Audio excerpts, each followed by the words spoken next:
এখনো কিন্তু সাংবাদিকরা হত্যা খুনের শিকার। তাদের কর্মকাণ্ড আমরা আগামীতে প্রত্যেকটি রাজনৈতিক দলকে বলতে চাই, আপনারা অপরাজনীতি থেকে বেরিয়ে এসে একটি সুন্দর সুশৃঙ্খল রাজনৈতিক কাঠামো দাঁড় করান। কোন যে দলই ক্ষমতায় যাক না কেন, বিচার ব্যবস্থায় যাতে কারো হস্তক্ষেপ না থাকে, কোন দলীয় এজেন্ডা বাস্তবায়নের জন্য যাতে আমাদের বিচার ব্যবস্থা না থাকে।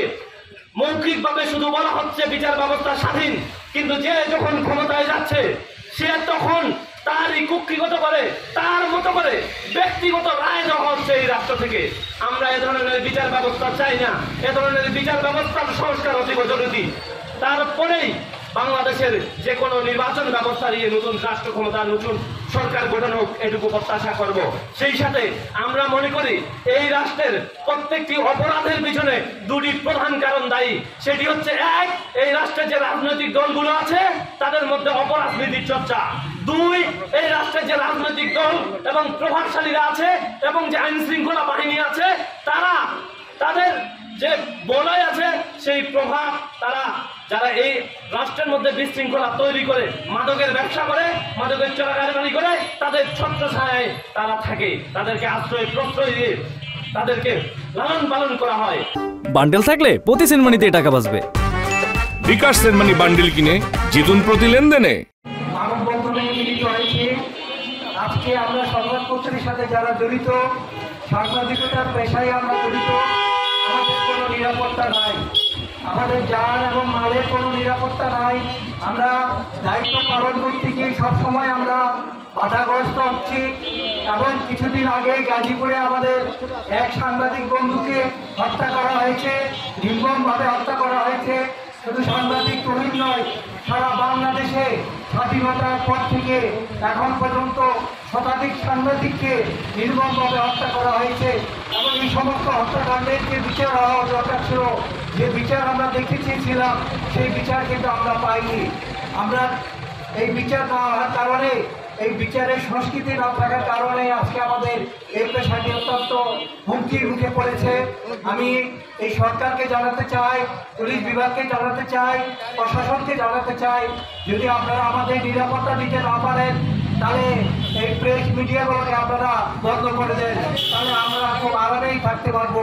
আর যদি মনে করেন যে দেশের স্বার্থে সার্বভৌমত্বের কারণে এই সংবাদপত্র, এই মিডিয়া জগতের দরকার আছে, তাহলে অবশ্যই আমাদের নিরাপত্তার বিষয়টা আপনাদেরকে দেখতে লাগবে।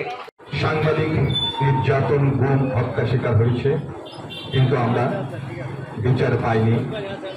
আমার পূর্ববর্তী বক্তারা বলেছেন বাস্তবতায় সেটা। কারণ প্রতিটি বিষয় আইন লঙ্ঘনকারীর বিষয়, খুন, জখম, হত্যার বিষয়ে আইন রয়েছে। কয়েকদিন আগে তাল গাছ কেটে বাবু পাখি হত্যার একটি প্রশ্ন উঠেছিল বিভিন্ন মিডিয়ায়, আমরাই কিন্তু তুলে ধরেছিলাম।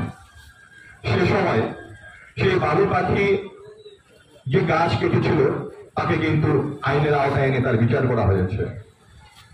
দুঃখজনক বিষয়, সাংবাদিক প্রতিনিয়ত হত্যা, গুম, নির্যাতনের শিকার হচ্ছে, কিন্তু সেটার বিচার হচ্ছে না। দ্রুত বিচার আইনে অনেক অনেক ঘটনা রয়েছে যেগুলো বিচার হয়েছে।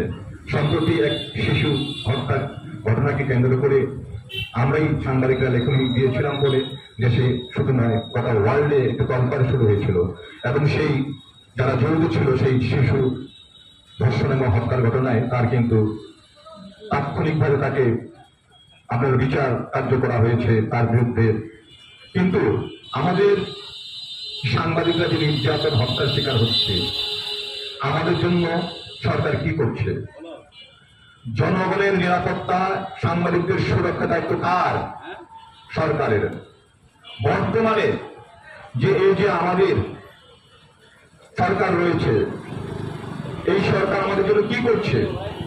দেশের একটি পথ পরিবর্তন হয়ে সরকার এসেছে, কিন্তু আমাদের এই সরকার আমলেই প্রায় 87 জন সাংবাদিক নির্যাতন এবং হত্যার শিকার হয়েছে, যা বিভিন্ন দপ্তর থেকে, বিভিন্ন সংস্থা থেকে জানা গেছে। সম্প্রতি তুহিন মারা গেছে। আমাদের দুঃখ হয় যে এজন্য আমাদের কেউ এগিয়ে আসে না। আমরা সাংবাদিকদের যেমন ন্যায্য ভিত্তি দল কানা সাংবাদিকতা আমাদেরকে অনেক অনেক দূর এই আজকের পরিস্থিতির জন্য দায়ী আমি বলবো। আমাদের সাংবাদিকের সুরক্ষা আজকে প্রতিবন্ধকতা সৃষ্টি হয়েছে এই লেজুর চুক্তি এবং দল কানা সাংবাদিকতার জন্য।